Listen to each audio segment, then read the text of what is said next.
जय श्री कृष्णा। राधे राधे। आज हम गोगा नवमी पर गोगा जी की कथा सुनेंगे। जय जाहिरवीर गोगा जी महाराज की जय। एक समय की बात है, श्री योगेश्वर गोरखनाथ जी अपने शिष्यों को उपदेश दे रहे थे। तब उनके परम शिष्य उग्रनाथ ने प्रश्न किया, हे नाथ, आप साक्षात शिव भक्ति स्वरूप हैं।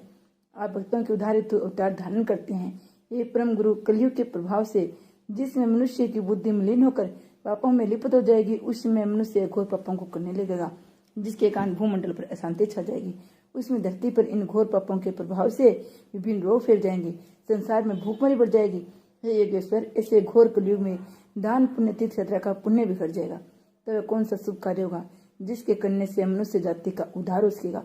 ऐसा सुनकर श्री गौरनाथ जी बोले, हे परम शिष्य, तुमने बड़ा ही उत्तम प्रश्न किया है, क्योंकि कलयुग के बढ़ जाने पर मनुष्य को कोई भी सेवा, धर्म, कर्म, शांति प्रदान कर सकेगी।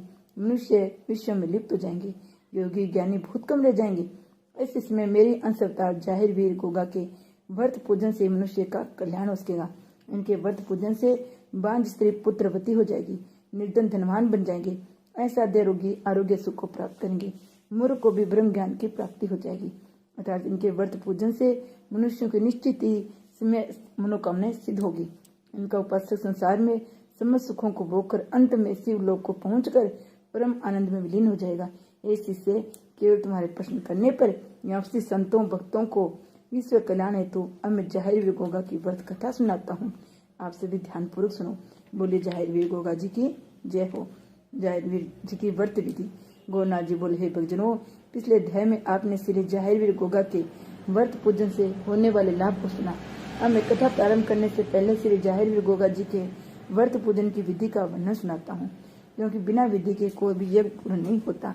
हे भक्तजनों, प्रत्येक माह के कृष्ण शुक्ल पक्ष की नवमी तिथि को जाहिरवीर गोगा जी का व्रत किया जाता है। इनका विशेष व्रत सावन और भादों की नवमी को किया जाता है। सावन और भादों की नवमी के इन दो व्रतों का विशेष ही फल होता है। अपनी मनोकामना की पूर्ति के इनके 9 या 11 व्रत करने चाहिए। इनका व्रत धारण करने के लिए निश्चित तिथि को प्रातःकाल नित्य क्रम से निवृत्त हो श्री जाहिरवीर गौरनाथ जी की तस्वीर या प्रतिमा को अपने से ऊंचे आसन पर स्थापित करे। आसन पर नीला रेशमी वस्त्र डाल दे। प्रतिमा के पास एक छोटा सा नीला झंडा खड़ा करे। बाद में घी का दीपक, धूप बत्ती, अगरबत्ती जलाकर फल, पुष्प, गंध आदि से उनका श्री पूजन करे। पूजन में जाहिर चालीसा, स्तोत्र, कथा, आरती, जाहिर मंत्रों से पूजन करे। संकल्प करे, ए जाहिर बाबा, मैं आपकी कृपा पाने के लिए आपका व्रत धारण करता हूँ। ऐसा संकल्प लेकर दिन भर जप करे। सबसे प्रेम भाव रखे। शाम को सूर्यास्त में प्रात की भांति पूजन पर हलवे, पूरी, गुलगुले आदि का भोग लगाकर व्रत खोले वे। हे भक्तों, जो भी मनुष्य इस विधि से जाहिरवीर व्रत पूजन करेगा, उसकी समस्त मनोकामनाएं पूर्ण होगी। अब तुम अपना ध्यान एकाग्रचित करके ये कथा सुनो। प्रेम से बोलो, जाहिरवीर गोगा जी की जय। गंगाराम को जाहिर दर्शन। गौरनाथ जी बोले, हे भक्तों, अब मैं सर्वप्रथम तुम्हें जाहिरवीर के कलयुग में प्रकट होने की कथा सुनाता हूँ। एक दिन की बात है, श्री जाहिरवीर गोगा जी ने अपनी योग माया से नागों के नागता की नाग को बुलाया। स्वयं भी नाग रूप धारण करके रात्रि में गंगाराम को सपन में जाकर नाग रूप में दर्शन दिए। ये देखकर गंगाराम घबरा गया। तब जाहिरवीर ने अपना वास्तविक स्वरूप गंगाराम को दिखाते हुए कहा, हे भगत, तुम डरो मत, मैं जाहिरवीर हूँ। तुमसे जो कुछ मैं कहता हूँ उसे ध्यान से सुनो। हे भगत, देवानगर के क्षेत्र में जहाँ मैंने समाधि ली है, मेरा व्रत धारण कर तुम वहाँ मेरी मेढ़ी बनवाओ। वहाँ मेरा मेला भरवाना शुरू करो। विश्व में मेरा प्रचार करो। जो भी मेरी मेढ़ी पर आकर नीला झंडा चढ़ाएगा, मेरा नेजा वछड़ी बनाकर उनकी पूजा करेगा, घर घर मेरी जोत जलाएगा, वह मेरे प्रसिद्ध भगत कहलाएगा। जिस किसी के यहाँ संतान है, वह मेरी जात स्वीकार करे। इच्छा पूर्ण होने पर मेरी जात दे, उसकी अन्य इच्छा भी पूर्ण हो जाएगी। प्रत्येक नवमी को मेरा व्रत धारण कर जो मेरा पूजन करेगा, उसके कल का नाम उजागर हो जाएगा। हे भगत, ऐसा कोई फल नहीं है जो मेरी भक्ति से प्राप्त न हो। ऐसा कहकर श्री जाहिरवीर गोगा जी ताकि नाग सहित अदृश्य हो गए। हे भक्तों, रात बीतते ही गंगाराम ने जाहिरवीर का प्रचार शुरू किया। जाहिरवीर की मेढ़ी का निर्माण कराकर नवमी के दिन व्रत धारण कर जाहिर बाबा की पूजा की, जिसके प्रताप से उसके कुल का नाम उजागर हो गया। धीरे धीरे तब से भगतगण पवित्र श्री जाहिर मेढ़ी पर पहुंचकर उनकी पूजा अर्चना करके अपनी मुराद पूरी करने लगे। हे भक्तों, आज भी जो सच्चे मन से बागड़ यात्रा जाहिरवीर व्रत पूजन सेवा करता है, उसे मनवांछित फल की प्राप्ति होती है। हे भक्तों, जो भी जाहिरवीर की भक्ति स्वीकार करके इस कथा का प्रचार करेगा, उसे चारों फल की प्राप्ति होगी। अब मैं तुम्हें उन भक्तों की कथा सुनाता हूँ जिन्होंने झाहिर बाबा का व्रत पूजन करके अपनी मनोकामनाएं पूर्ण की। हरदेवी की कथा। नाथ जी बोले, संतो अब मैं तुम्हें दुखी पति पत्नी की कथा सुनाता हूँ जिन्होंने सिर्फ झाहिर व्रत कथा पूजन करके अपनी मनोकामनाएं सिद्ध की। ध्यानपुर गांव में एक सुखीराम नाम का भक्त रहता था।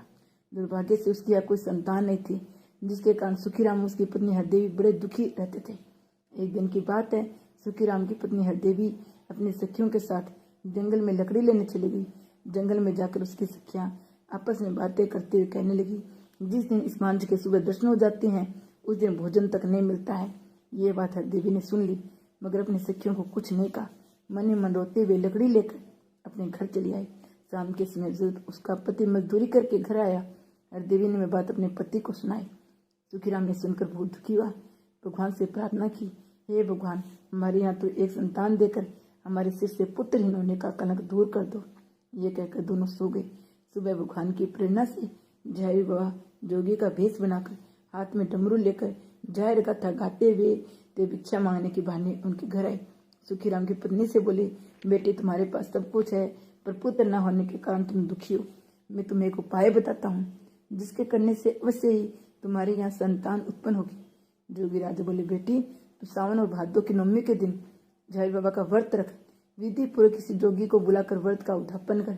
इसके करने से निश्चित ही तुम्हारे यहाँ संतान उत्पन्न होगी। ये कहकर जोगी के रूप में झाहिर विजय चले गए। ये बात जब हरदेवी ने अपने पति को बताई तो उसे सुनकर बहुत खुशी हुई। खुद भी व्रत रखने का निर्णय लिया। समय आने पर दोनों पति पत्नी ने मिलकर व्रत धारण किया। विधि पूर्वक गोगा जी का पूजन कराया। उनके प्रताप से 1 वर्ष बाद उनके यहाँ एक सुंदर बालक ने जन्म लिया। ये भक्तों, जो भी झाहिर बाबा का व्रत धारण करके इस कथा को सुनाएगा उसकी समस्त मनोकामनाएं पूर्ण होगी। बोलो झाहिर बाबा की जय हो। निर्धन बुढ़िया की कथा। एक बार की बात है, जातरू जात देने के लिए बागड़ जा रहा था। अन्य भगतगण भी उसके साथ चल रहे थे। आगे चलकर वे रात्रि में विश्राम करने के लिए एक शहर में ठहर गए। रात भर वहां जाकर झाहिर वीर की गाथा का गुणगान करते रहे। सुबह जब दिन निकला तो एक बूढ़ी औरत आई। बोली, ए भक्त, ये आप किसकी पूजा कर रहे हो? आप किस देवता के धाम जा रहे हो? इसके व्रत पूजन से क्या लाभ होता है? तब जातरू के साथ का जोगी बोला, हे माता जी, ये हम झाहिर वीर गोगा बागड़ वाले की पूजा कर रहे हैं। उन्हीं के प्रताप से इस जातरू बालक का जन्म हुआ है। अब उनकी जात देने हेतु उनके बागड़ धाम जा रहे हैं। हे माता जी, झाहिर वीर के पूजन व्रत तथा इनके धाम की यात्रा करने से मनुष्य के सारे पाप छूट जाते हैं, समस्त मनोकामनाएं सिद्ध हो जाती है। ये भक्तों, बुढ़िया का लड़का गरीबी के कारण कर्जबंद हो गया था। इसके कारण में परेशान अपनी माँ और बहू को छोड़कर बिना बताए कहीं चला गया था। बुढ़िया ने घर आकर ये बात अपनी बहू को बताई। यदि हम दोनों झाहिर वीर का व्रत रखे तो मेरा लड़का घर वापिस आ सकता है। बहू ने ये बात समृद्ध स्वीकार करके अपनी सास के साथ 11 व्रत रखने का संकल्प लिया। केवल 2 नवमी के व्रत के उपरांत वह लड़का जिस शहर में था उसे वहां जेवर से भरा थैला सड़क पर पड़ा हुआ मिला। अगले दिन वह लड़का उस जेवर से वापिस चलाया, जिसे देखकर सास बहू बहुत ही खुश हुई। घर आती उसने वह जेवर बेचकर अपना सब कर्जा चुकाया, निजी व्यवसाय शुरू किया। जब लड़के को माँ और बहू ने बताया, ये सब झाहिर पूजा के प्रताप से हमारा उद्धार हुआ है, उसने झाहिर बाबा के व्रत रखे। बुढ़िया और उसकी पुत्र वधू ने एक ही दिन अपने व्रतों का उद्यापन किया। उस दिन जोगियों कन्याओं को दान दिया और झाहिर बाबा के नाम पर भंडारा किया। ये भक्तों, सच्चे मन से जो झाहिर बाबा का व्रत धारण करे, जो भी इस कथा का पाठ करेगा वह सिंगरी सुखी हो जाएगा। बोले झाहिर बाबा की जय हो। झाहिर बाबा की प्रकोप कथा। अब मैं तुम्हें बाबा झाहिर वीर के रुष्ट हो जाने पर उनके प्रकोप की कथा सुनाती हूँ। सीतापुर गांव में एक परिवार में पहले से झाहिर बाबा की पूजा होती थी। प्रत्येक नवमी को भादों को थापे दिए जाते थे। कुछ समय के बाद उस घर में एक नई बहू आई। वह बहुत ही नास्तिक थी, किसी भी व्रत पूजा में विश्वास नहीं रखती थी। इसलिए जब भादों की नवमी आई, उसने न तो झाहिर वीर का व्रत किया न थापे दिए। कहा, ये सब ढोंग है, इन व्रत पूजा में कुछ नहीं होता।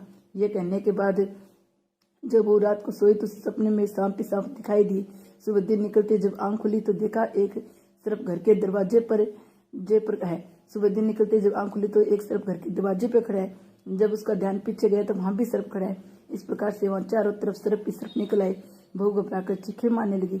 उसकी आवाज सुनकर परिवार के लोग इकट्ठा हो गए। ये सब कुछ देखकर उसकी सास समझ गई झाहिर बाबा की थापे नहीं दी, इसलिए हम सर्प निकल कर आए हैं। सास हाथ जोड़कर बोली, हे झाहिर बाबा, बहू की गलती को माफ कर दो। आज तेरे थापे देगी, आज से रोज तेरा पूजन करेगी। बहू ने भी हाथ जोड़कर सिर झुकाकर कहा, झाहिर बाबा मुझे माफ कर दो, मैं सदा तेरी पूजा करूंगी। इतने कहते ही धीरे धीरे सारे सांप गायब हो गए।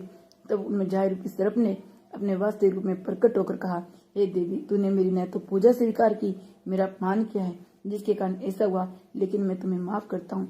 मगर मेरी ये बात ध्यान से सुनो, जो भी मेरी पूजा, थापे निशान, छड़ी नेजा आदि स्वीकार करेगा, उसकी सारी मनोकामना सिद्ध होगी। मगर इच्छा पूर्ण हो जाने पर मेरी स्वीकार करी हुई पूजा भेंटने देगा, मैं उसे तुम्हारी तरह दंडित करूंगा। ये कहकर जय बाबा उसने सर्पों से अदृश्य हो गई। जो भी इस कथा को नियम से पढ़ेगा उसे उत्तम फल की प्राप्ति होगी। जय गोरखनाथ जी महाराज की जय। जय गोगा जी महाराज की जय हो।